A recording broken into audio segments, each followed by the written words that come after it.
All right. Good day, everyone. Welcome back to Passages in Pranayama.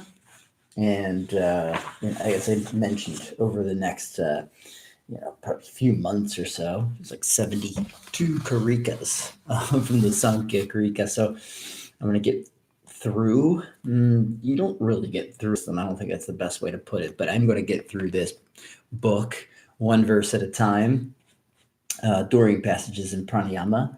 Hopefully you can hopefully you enjoy it. I love this philosophy. It's as I mentioned last week, it means to enumerate those of us who are, I want to say, mathematically inclined, might better understand this, but that isn't necessarily the case. The way Kapila, the author, the supposed author of the Samkhya philosophy, puts it, is like, we uncover these layers, right? It's those of you familiar with Vedanta yoga might be familiar with what was that, Taittiriya Upanishad, where we go through the layers of the body, the koshas, right? In this case, there's not but five. There is 25, right? So we're going to make our way through them all. Of course, we haven't even reached those, what we are going to eventually call evolutes. All right, but here first let's do a quick review of Karika 1. We talked about the three miseries, right? The three miseries. We had internal, external, and divine. I mean, remember, the internal is made up of two parts. It's the body and the mind. It's ourselves. The external is, like bugs and it states all different kinds of things, right? Gaudapada goes through a bunch of stuff, right? Gaudapada is the person who is commenting on the Samkhya in this book.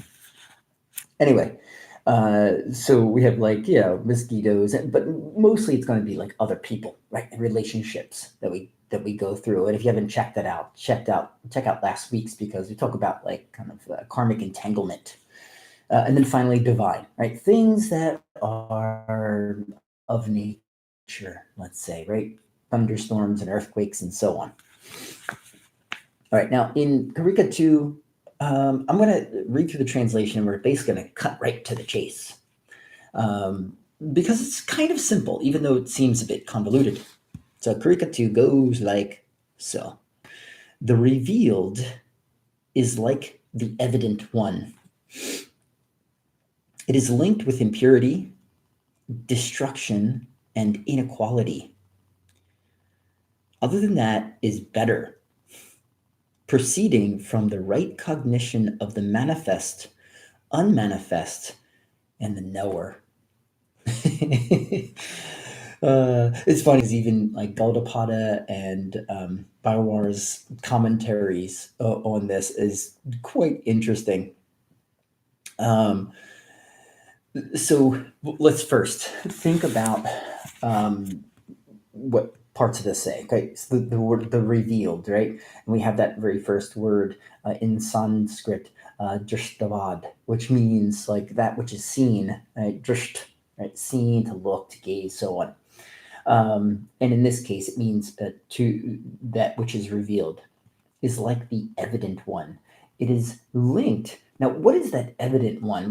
Which is very strange here, right? The evident one is based off of the first part of the Vedas. And this is like kind of sounds a little kind of weird, but this evident one is based off the first part of the Vedas. Now, the second part of the Vedas, the last part of the Vedas, which is where we get Vedanta, are the Upanishads. The first part of the Vedas are the karmic actions. It doesn't really make sense. That is redundant, but the karma section of the Vedas, right? The part that is filled with ceremonies, prayers, rituals, things of that nature. Kapila is as I said, I'm going to cut to the chase. Kapila really is cutting to the chase in the second verse. I'll get to that in a moment. So the revealed is like the evident one. It is linked with impurity, destruction, and inequality. So Kapila in the second Karika is uh, breaking down the first part of the Vedas, there's a better phrasing I should be used than breaking down. That's for sure. And that is that he doesn't agree with it, right? He doesn't agree with the ceremonies, the rituals. Even Gaudapada brings up this idea that, animal sacrifice, right? Fire ceremonies, uh, these actions that take part in the first part of the Vedas aren't worth your time, which I think is, it's kind of fascinating, and there's a lot of truth to it. Um, so what does that all mean? If we read on, other than that is better, proceeding from right cognition of the manifest, unmanifest, and the knower. So much of Samkhya Karika is about realization. It's about gaining knowledge, about understanding yourself in nature. That's largely what Samkhya philosophy is about. So, why do the fire ceremonies? Why sacrifice animals? Why, do all these rituals that aren't working on the self, but only to satisfy, the quote unquote gods, right? Um, and essentially, that's all that Kapila's really trying to get at here. Let's leave that stuff behind, right? We don't need to go through the rituals. Right? We don't need to, uh, there's not even really I don't want to say there's a bhakti element to Sankhya philosophy, because there is, right? You have to have faith, after all, in the philosophical method itself. So that's where the kind of bhakti devotional aspect comes into play. But it's not as if one were to be devoted, even to Kapila himself, right? But certainly not going through these rituals, wasting one's time, if you will, going through these rituals that he's alluding to here. Okay, so essentially that's what it's all about.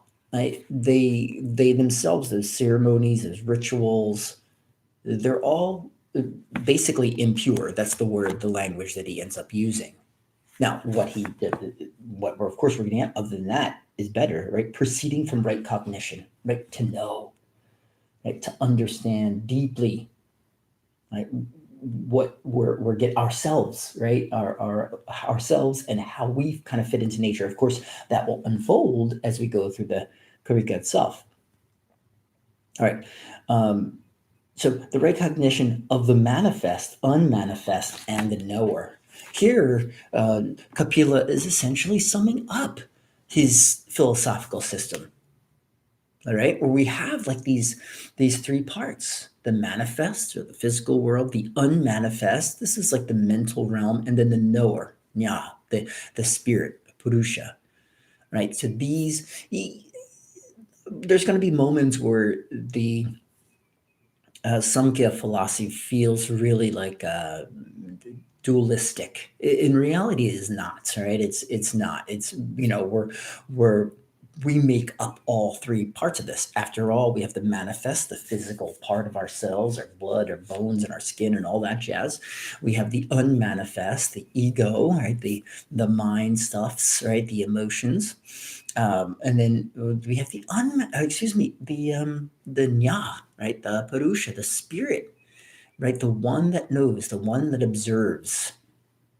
And this is not necessarily separate, because it has an opportunity to observe or know the manifest and the unmanifest. Anyway, we'll get into that. We'll get into those weeds soon enough. But for today, let's jump to our meditation or pranayama, okay? So, because that seems to be, after all, what Kapila wants us to do, right? Kapila's, kind of saying, like, as we understand this philosophical system, don't get so caught up in the words, get to your practice. All right, so I've done this pranayama before. I hope you enjoy it. It requires inhale and exhale retentions. Please be mindful, as I mentioned in the beginning of all pranayama, practices, right? If you feel as though you're losing your breath, you can't quite keep up, just, let go of the pranayama. Breathe deeply at your own pace. Sit up tall. Ears and shoulders and hips all aligned. If you'd like, set your hands in Gyam Mudra, or set your hands in your lap, your knees, whatever feels most comfortable. If you'd like, you can close your eyes. All right, let's inhale and exhale. Inhale.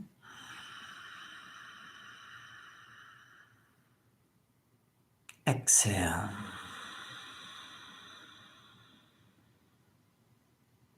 Inhale.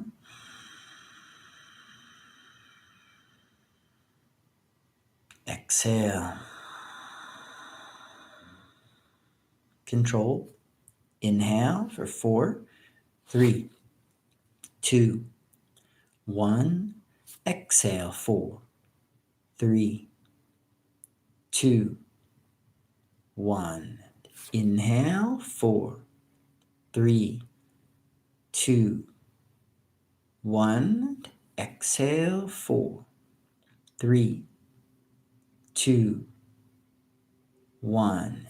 Inhale. 4, 3, 2, 1. And exhale. 4, 3, 2, 1. And inhale. 4, 3, 2, 1. Exhale. 4, 3, 2, 1. Hold. 4, 3, 2, 1. Inhale. 4, 3, 2, 1. Exhale. 4, 3, 2, 1. Hold. 4, 3, 2, 1. Inhale. 4, 3, 2, 1. And exhale. 4, 3, 2, 1. Hold. 4, 3, 2, 1.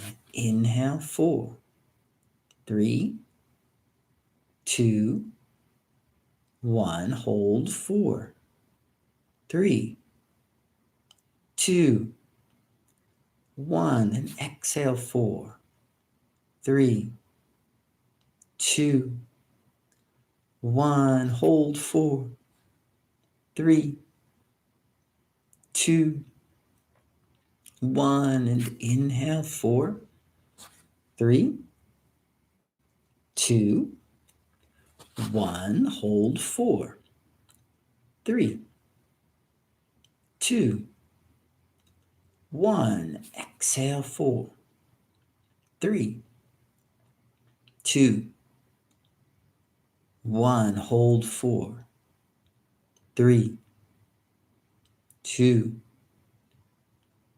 1. Inhale. 4, 3, 2, 1. Hold. 4, 3, 2,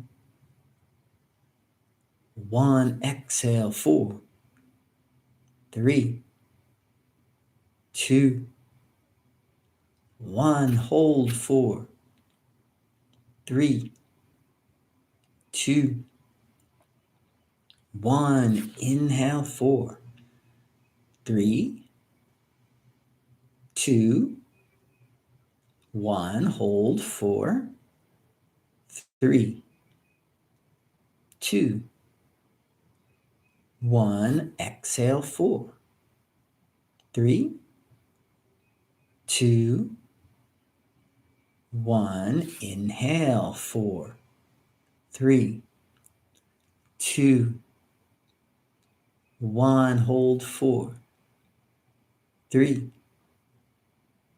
2, 1. Exhale. 4, 3,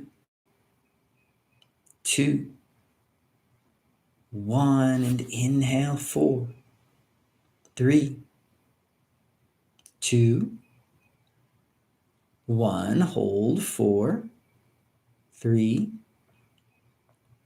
2, 1, exhale, 4, 3, 2, 1, inhale, 4, 3, 2, 1, exhale, 4, 3, 2,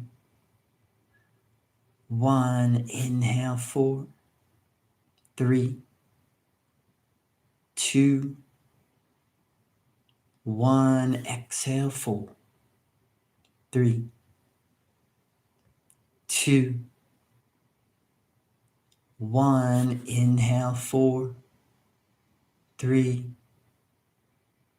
2, 1, exhale, 4, 3, 2, and 1. Inhale, exhale. Inhale, exhale.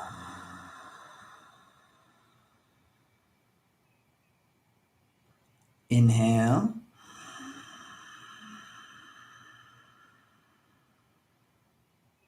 and exhale. Now loosen control of your breath. Keep breathing smooth and fluid, of course. Maybe we begin just by keeping our mind focused on our breath. Eventually, right, transcendence. We want to transcend that focus of the breath. The mind become clear and very calm and steady. It'll just take a few moments here in quiet meditation.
Let's move to an exhale. Deep inhale, shoulders rise. And out through your mouth, exhale. Shoulders roll back and down. Okay. Oh, thank you so much. I appreciate you spending your time. Have a wonderful day. Namaste.